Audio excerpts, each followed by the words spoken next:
The 46th COMESA Policy Organs meeting brought together leaders and ministers from member states to advance regional integration.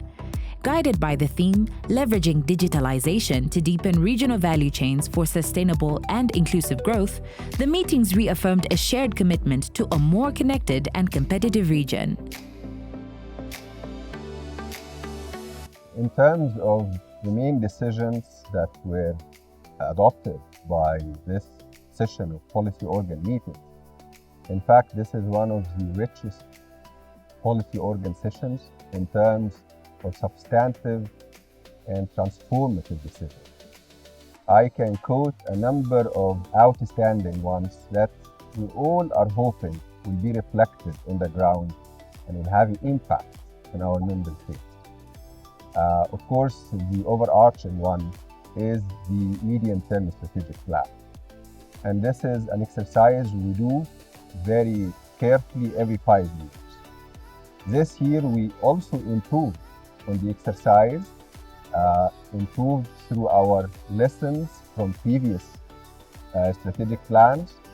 And the major areas of improvement are those related to measuring the impact, measuring the success of implementation. So it was more about how we can have some key performance indicators that are achievable, that are practical, that are relevant, that make impact along these criteria, the scientific criteria that are usually used in such exercise.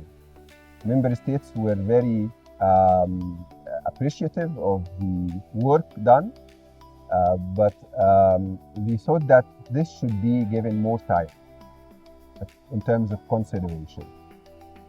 Although we gave member states a lot of time, but they still wanted some more time in order to undertake further national consultations. So we pushed the adoption of the plan to the first quarter of 2026. And of course, we can't push it for longer because this is an essential document for our day-to-day business as well. It's the reference of everything we do in COMESA. Digitalization is, of course, becoming the norm. It's not an option anymore.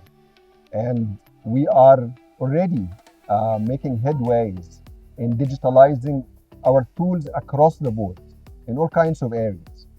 Come to your question specifically and what digital tools we intend to launch or are in the pipeline, I can tell you about digitalizing our certificate of origin. We've been discussing issues related to the ECO, which is the electronic certificate of origin. We're also digitalizing important other support tools to trade, including the regional custom transit guarantee scheme, or the CARNE scheme, which is now also becoming digital. The yellow card scheme is also digitalizing.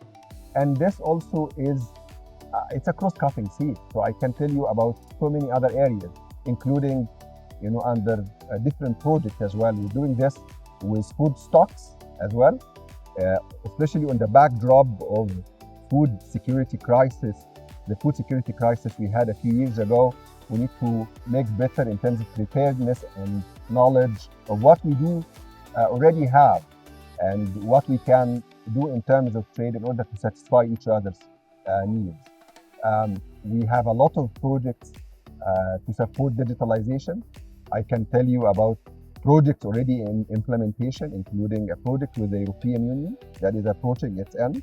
We call it EG, which enhanced environment of governance in ICT, the ICT sector. We have a project that is now in the design stage with the World Bank. We call it IDEA, Inclusive Digitalization in Eastern and Southern Africa. And we have a project that we still are initiating with the European Union. We call it Digital Boost for Africa. And the focus of this will be on digital payments. COMESA's work reflects a clear commitment to inclusive development, where progress is purposeful and benefits are shared across the region. Digitalization is a biggest enabler for our region. Like you might have heard the minister saying, we are creating a competitive market.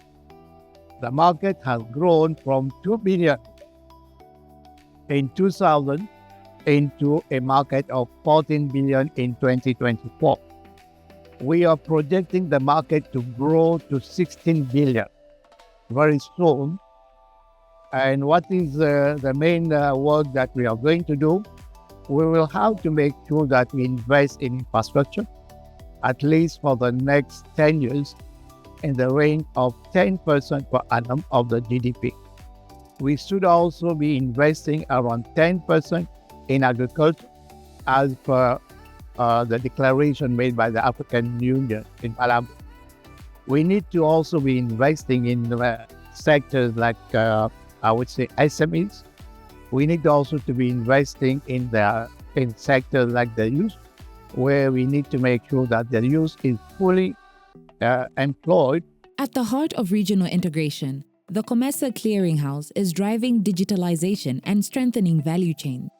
Here is how the COMESA Clearinghouse is advancing sustainable and inclusive growth across the region. COMESA is a community, and for us to enjoy the benefits of being part of that community, we have to make sure that all the barriers to trade, which is our main goal, are removed. And one of those barriers are payments. Now, there is a lot of trade happening amongst COMESA member states, and payments can be a problem in some cases where they are slow, they are expensive. However, COMESA Clearinghouse, through its central bank governance and support from the central banks, came up with the COMESA Regional Payments and Settlement System, which is REPS. Now, this allows that settlement is on the same day. It's backed by the central bank because the clearinghouse acts as the agent. And so there are a lot of benefits. And this is in line with our theme this year, where we are leveraging digitalization. And that is exactly what the clearinghouse is doing. We are currently in the process of migrating to ISO 222, which will bring us to the global acceptable standards and make sure that in these payment ecosystems, we are not found wanting. The clearinghouse is also currently implementing the digital retail payment platform. COMESA acknowledged that in the current space of REPS, or the regional payment system, there's a certain constituent that has been left out, and that constituent is the micro, small, and medium-scale enterprise, the previously underbanked people, as well as the youth and the women. And out of that, and through the very generous funding of the Gates Foundation, we have been able to then go into financial inclusion and make sure that people, our traders, especially cross-border traders, previously left out by the regional payments settlement system model, are then included in this financial inclusion chain. And again, in line with leveraging digitalization, we are now implementing that digital retail payment platform, which we are calling the DRPP. The DRPP comes with several advantages. It will be affordable, where we target to charge less than 3%, which is what the World Bank target is for the transaction. Affordable, it will be fast, it will be efficient and transparent. But even more importantly, it will use local currency, where a trader in one jurisdiction is able to make payment for their goods or for their services to another partner in another state, but in their local currency. I mean, that is what COMESA is all about. Driving industrial growth and regional cooperation, the African Leather and Leather Products Institute, or ALLPI, is leveraging digitalization to strengthen value chains and foster innovation across the continent. Here is how ALLPI is advancing sustainable and inclusive industrial development in the region. We are supporting the development of the leather value chain, starting from pre-slaughter issues. We ensure the quality of hide skins, the slaughterhouse, to hide skin processing, to footwear. And within this framework, we have incorporated the issue of digitalization, in particular with traceability. Because the new market demands, they require to know the source of the animal upon which the leather was produced. So digital technology is assisting us to trace up to the village where the skin is coming from. So we've piloted the project in 13 countries and we're evaluating it. Additionally, we have also created a digital platform to promote intra-trade. We have created a directory of suppliers and buyers and other support institutions. So enterprises can easily have B2B online using the digital frameworks. So we think digitalization is the way forward in terms also of ensuring that we are able to monitor our activities, our outputs and impact as to how they are contributing to the attainment of the COMESA midterm strategies and the Africa Continental Free Trade Deal. The 46th COMESA policy organs meetings leave a clear message. Digitalization and stronger regional value chains are central to driving sustainable growth and shared prosperity across the region.